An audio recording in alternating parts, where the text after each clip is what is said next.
Hello আমার দুষ্টু প্রিয় মিষ্টি বন্ধুরা, তোমরা সকলে কেমন আছো?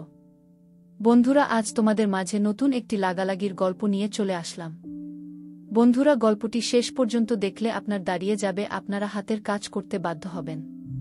চলুন বন্ধুরা, গল্পটি শুরু করি। রাতে বৃষ্টি নেমেছিল বিধায় আজ সারাদিনের পরিবেশ অনেকটাই শিথিল। সূর্যের প্রখরতা নির্লিপ্ত, তার উপর বিকেল গড়িয়েছে। এ সময় হালকা বাতাসের সাথে মিহির তার মিষ্টি সোনালি আভা ছড়িয়েছে। সূর্যের এই নির্লিপ্ত আলোর থেকেও ধারালো তেজে প্রজ্জ্বলের সামনে অগ্নিমূর্তি ধারণ করে দাঁড়িয়ে আছে হৃদিতা। কোমরে দুহাত চেপে জোরে জোরে নিঃশ্বাস নিচ্ছে সে। সব সময় তার বাবাকে নিয়ে ফাজলামো একেবারে সহ্য হচ্ছে না তার। এখন অসম্ভব রকমের রাগ হচ্ছে ওর। প্রজ্জ্বলের চুল ধরে টানাটানি করতে ইচ্ছে করছে। হাতে অনেক জোরে কামড় বসিয়ে সব রাগ মেটাতে ইচ্ছে করছে। হৃদির থেকে দুকদম দূরে প্যান্টের পকেটে হাত গুজে ভ্রু কুঞ্চিত করে দাঁড়িয়ে আছে প্রজ্জ্বল।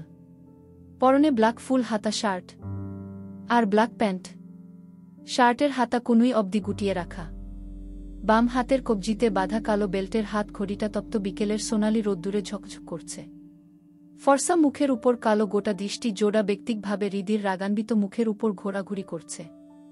বোঝার চেষ্টা করছে হঠাৎ রেগে যাওয়ার কারণ। কিছুটা বুঝতে পেরে মৃদু হাসল প্রজ্জ্বল। হৃদিকে আরও রাগিয়ে দিতে বলল, কি রে হৃদি, এভাবে তাকিয়ে আছিস কেন আমার দিকে? তোর এই বিদঘুটে নজর লেগে আমার জ্বর টর কিছু এসে গেলে তখন দেখিস। সোজা কেস লাগিয়ে দিব। নজর লাগানোর কেস। পুলিশ এসে যখন টেনে হিচড়ে নিয়ে গারদে পুরবে তখন বুঝবি নজর লাগানোর মজা। খবরদার হৃদি, ওভাবে তাকিবিনে আমার দিকে। কেস, জেল, পুলিশ কি সব উদ্ভট কথা বলছে এই ছেলে। হৃদির তপ্ত নিঃশ্বাসের সাথে মেশানো রাগটা এবার এগিয়ে এলো গলা অবধি। চড়াও হলো কণ্ঠনালী। প্রজ্জ্বলের দিকে কটাক্ষ চাহনি ফেলে বলল, সমস্যা কি আপনার? তোর বাবা কি হুম? উনি আপনার মামা হয় না? হৃদিতার কথার বেমালুম তোয়াক্কা না করে গাড়িতে পিঠ ঠেকিয়ে বাঁকা হয়ে দাঁড়াল প্রজ্জ্বল। ঘাট ঘুরিয়ে অন্যদিকে তাকিয়ে হুইসিলিং করতে লাগল। সে যেন কোনো কথা শোনেইনি এমন ভাবসাব। তারপর হঠাৎই হৃদির দিকে তাকিয়ে বলল, তো কি হয়েছে মামা? হয়েছে তো কি হয়েছে শুনি? প্রজ্জ্বলের এমন গা জ্বলানো উত্তরে হৃদির রাগটা আরও বেড়ে গেল। কাটকাট গলায় বলল, আপনাকে কিন্তু কি করবি? হৃদির কথা মাঝপথেই থামিয়ে দিল প্রজ্জ্বল। আমি? তুই? আবারও হৃদির কথা থামিয়ে দিয়ে বাঁকা হাসল প্রজ্জ্বল। খুব সুন্দর একটা কাজ হাতে পেয়েছে যেন সে। হৃদির কথা আটকে দেওয়ার কাজ। বারবার কথার মাঝে আটকে দেওয়াতে রেগে গিয়ে নিজের চুলগুলো টেনে ছিঁড়তে ইচ্ছে করছে হৃদির। এই ছেলের সাথে পেরে ওঠা মুশকিল বইকি। এই তুই তোর দৃষ্টি সমেত করত। একদিকে তোর বাপ, অন্য তুই। দুজনে কি শুরু করেছিস বলতো? একজন বারান্দা থেকে তো অন্যজন সামনে দাঁড়িয়ে নজর দিচ্ছিস আমার উপর। হায় আল্লাহ, এত সুন্দর কেন বানিয়েছ আমায়? প্রজ্জ্বলের কথায় ভেবাচেকা খেয়ে গেল হৃদিতা। কথার মানে বুঝতে সাথ সাথ মাথা ঘুরিয়ে বারান্দার দিকে তাকালো সে। ওসমান সাহেব দাঁড়িয়ে আছেন সেখানটায়। পেপার পড়ার ভঙ্গিমায় আড়ালে ওদের দিকেই তাকিয়ে আছে তা স্পষ্ট বুঝল হৃদি। খানিক লজ্জা পেল। সাথে সংকোচে মাথা নিচু করে গাড়িতে নিজে থেকেই উঠে বসল সে। এক মুহূর্ত সে আর প্রজ্জ্বলের সামনে দাঁড়াতে পারছে না। প্রজ্জ্বল একটু হেসে সোজা হয়ে দাঁড়াল। নিচে তাকিয়ে হালকা হেসে আকস্মিক বারান্দার দিকে তাকাল, যেখানে ওসমান সাহেব দাঁড়িয়ে আছেন। বাড়ির সামন থেকে বারান্দার দূরত্ব খুব বেশি নয়। প্রজ্জ্বল স্পষ্ট দেখতে পেল তার মামা ওরফে শিশুর মশাই পেপারে নিজেকে ঢাকার চেষ্টা করছেন। তিনি যে প্রজ্জ্বলের হঠাৎ তাকানোতে বেশ লজ্জা পেয়েছেন তা বোঝা যাচ্ছে। ওসমান সাহেবকে আর লজ্জায় না ফেলে গাড়িতে উঠে বসল প্রজ্জ্বল। ড্রাইভিং সিটের পাশের সিটেই মাথা নিচু করে হাতে ওড়না পেছাচ্ছে হৃদিতা। রাগ এখনো পড়েনি। রাগ আর লজ্জা নিবারণের চেষ্টায় ওড়নার সাথে যুদ্ধ বাঁধিয়েছে সে। হৃদিতার কাজকর্ম ভালো করে পর্যবেক্ষণ করে গাড়ি স্টার্ট করল প্রজ্জ্বল। মেয়েটাকে এই মুহূর্তে আর লজ্জা দিতে চাচ্ছে না সে। হৃদিতা অনেক কষ্ট করেও নিজের রাগটা বসে আনতে পারল না। লাজ লজ্জা ভুলে গিয়ে করে ফেলল একটা অয়াচিত আচরণ। কামড় বসিয়ে দিল স্টায়ারিং রাখা প্রজ্জ্বলের হাতে। হঠাৎ আক্রমণের নেপথ্যেও প্রজ্জ্বলের বিন্দুমাত্র ভাবাবেগ হল না। সে স্থির দৃষ্টিতে সামনের দিকে তাকিয়ে গাড়ির স্টার্ট বন্ধ করল। হৃদিতা ওর রাগ মেটাতে ব্যস্ত। দুহাতে প্রজ্জ্বলের হাত চেপে ধরে সে 40 সেকেন্ডের মতো দাঁত বসিয়ে আছে প্রজ্জ্বলের হাতে। চোয়ালের শক্তি ধীর হয়ে আসতেই হাঁপিয়ে গেল সে। মাথা উঠিয়ে হাতের পিঠে মুখ মুছে কটাক্ষ চাহনি ফেল প্রজ্জ্বলের উপর। সামনে আসা খোলা চুলগুলো পিঠের দিকে জোরে করে ঠেলে দিয়ে বলল, আর বলবেন তোর বাবা, তোর বাবা। আর একবার উচ্চারণ করে তো দেখুন। হৃদির কথা শুনে হো হো করে হেসে উঠল প্রজ্জ্বল। সিটে মাথা ঠেকিয়ে পেট চেপে হাসতে লাগল সে। হৃদি চমকে উঠল। প্রজ্জ্বলের হাসি দেখে এবার অনেকটা ভয় জেঁকে বসল। প্রজ্জ্বল যদি এবার উল্টো কামড়ে দেয় তখন। এতক্ষণ রেগে থাকায় ভয়গুলো হাওয়া হয়েছিল, কিন্তু প্রজ্জ্বলের হাসিতে প্রাণ যায় যায় অবস্থা। ভয় পেয়ে বাঁকা হয়ে জানালার সাথে লেগে গেল হৃদি। হৃদির দিকে তাকিয়ে বাঁকা হাসল প্রজ্জ্বল। সিটে এলানো মাথা উঠিয়ে ঠিকঠাক হয়ে বসল। স্টিয়ারিং আঁকড়ে আবারও তাকালো হৃদির দিকে। নেশাতুর কণ্ঠে বলল, আমি শুরু হয়ে গেলে সহ্য করতে পারবে তো হৃদ রানী? এটুকুই যেন যথেষ্ট ছিল হৃদি তার আড়ষ্ট হয়ে যাওয়ার। শুকনো ধোক গিলে হাত দুটো এক জায়গায় গুটিয়ে নিয়ে জড়ষ্ট হয়ে জানালা ঘেঁষে বসল হৃদি। পরে যাবি, এদিকে আয়। প্রজ্জ্বলের স্বাভাবিক কণ্ঠের আওয়াজেও সরে আসল না হৃদিতা। প্রজ্জ্বল একটু ঝুঁকে তাকালো হৃদির দিকে। মেয়েটা মাঝে মাঝে ওকে এত ভয় পায় কেন আল্লাহ মালুম। এত ভয় পাওয়ার বা কি আছে? হঠাৎই হৃদিতার কোমর আগডে কাছে টেনে নিল প্রজ্জ্বল। ঘটনার আকস্মিকতায় প্রজ্জ্বলের বুকে হাত লাগিয়ে কোনো রকম নিজেকে সামলে নিল হৃদি। চোখে চোখ পড়তেই প্রজ্জ্বলের নেশাতুর চাহনি বুঝে ফেল সে। দৃষ্টি হালকা নিচু করে চেয়ে থাকল প্রজ্জ্বলের বুক বরাবর। দুটো খোলা বাটনের ভেতর থেকে স্পষ্ট হয়েছে প্রজ্জ্বলের সুঠাম ফর্সা বুকটা। সেখানেই দৃষ্টি আটকে গেছে হৃদির। বেহায়া দৃষ্টি অন্ধ। হৃদির দৃষ্টি বরাবর লক্ষ্য করে হাসল প্রজ্জ্বল।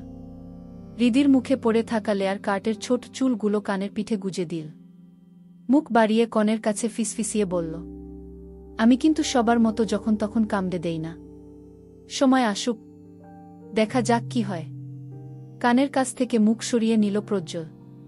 এখন তার প্রেসির লজ্জা রঞ্জিত মুখশ্রী দেখার পালা। তাই হল। হৃদি তার ভয়গুলো লজ্জায় পরিণতি পেল। চোখে মুখে লালাব আভা ছড়িয়ে পড়ল মুহূর্তেই। প্রজ্জ্বল হৃদিকে আর একটু লজ্জা দেওয়ার জন্য বলল, আমি কি আর সাধে বলি তোদের বাপ মেয়ের নজর ঠিকঠাক না? সব সময় তোরা নজর লাগাস আমার উপর। কাজল পরিসনি? দেখি দেখি। হৃদির চোখ থেকে আঙ্গুলে কিছুটা কাজল নিয়ে নিজের কানের পিছনে নিজে নিজেই লাগিয়ে নিল প্রজ্জ্বল। নিজের গায়ে হালকা করে 3 বার থুথু ছিটিয়ে হৃদিতাকে ছেড়ে দিল সে। দুহাতে খুলে রাখা শার্টের বোতামগুলো লাগাতে লাগল সে। এতক্ষণ কিংকর্তব্য বিমূঢ় হয়ে বসেছিল হৃদিতা। প্রজ্জ্বলের কথা কাজ কিছুই বুঝতে পারছিল না সে। তবে এবার সব স্পষ্ট। প্রজ্জ্বলের বোতাম লাগাতে দেখেই সব কিছু বুঝতে পারল। ঠিকঠাক হয়ে বসে মাথা নিচু করে নিল। প্রজ্জ্বল যে ওর দৃষ্টি অনুসরণ করেছিল কে জানত। লজ্জায় হাত মোচড়া মুচড়ি করতে লাগল হৃদিতা। এদিকে ওদিকে তাকিয়েও কিছুতেই শান্তি পাচ্ছে না সে। কি লজ্জার কাজটাই না করে ফেলেছে। প্রজ্জ্বলের এমন নেশাতুর কণ্ঠ সহ্য হচ্ছে না। হৃদির দিকে এক পলক তাকিয়ে নিজের দিকের জানালার গ্লাসটা নামিয়ে দিল প্রজ্জ্বল। গাড়ির বাহিরে মাথা উঁচিয়ে কিছু একটা দেখে নিয়ে গাড়ি স্টার্ট করল সে। স্টিয়ারিং সামলে হৃদির উদ্দেশ্য বলল, তোর বাবা তোকে আমার কাছে দিয়ে দেওয়ার পরেও ভাববে তার মেয়েকে আমি তুলে নিয়ে এসেছি। এক কথায় কিডন্যাপ করেছি। দিনে দুপুরে 2-4 বার চক্কর লাগিয়ে আসবে আমাদের বাসায়। সুর নাকি ভিলেন কিছুই বুঝি না। নিজের ভাগ্নের উপর সামান্য পরিমাণ বিশ্বাস নেই, আহা কি কষ্ট। ওসমান সাহেব যে এখনো বারান্দায় দাঁড়িয়ে আছেন সেই ব্যাপারটা বুঝতে পারল হৃদিতা। আরও কিছুটা লজ্জায় গুটিয়ে গেল সে। সন্ধে নামেনি এখনো। একটু আগেই গন্তব্যে পৌঁছেছে হৃদি। প্রজ্জ্বল মার্কেটের সামনে দাঁড়িয়ে আছে হৃদিতা। প্রজ্জ্বল ওকে নামিয়ে গাড়ি পার্ক করতে গেছে। চল। পাশ ফিরে তাকাল হৃদিতা। প্রজ্জ্বল ফিরেছে। ওর পাশে দাঁড়িয়ে চুলের ভাঁজে আঙ্গুল ঢুকিয়ে ঠিকঠাক করে নিচ্ছে। কোনো কারণ ছাড়াই হঠাৎই রেগে গেল হৃদিতা। এমনি কম সুন্দর লাগছে নাকি? আবার চুলগুলো ঠিক করার কি আছে? মার্কেটে তো কম মেয়ে আসেনি। হৃদিতা প্রজ্জ্বলের সামনে এসে সোজা হয়ে দাঁড়াল। প্রজ্জ্বল অবাক হলো একটু।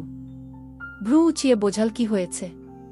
হৃদিতা হাত উঁচিয়ে প্রজ্জ্বলের চুল ছুঁতে নিল, কিন্তু হাতে পাচ্ছে না সে কিছুতেই। এরপর পায়ের পাতায় ভর করে দাঁড়াল।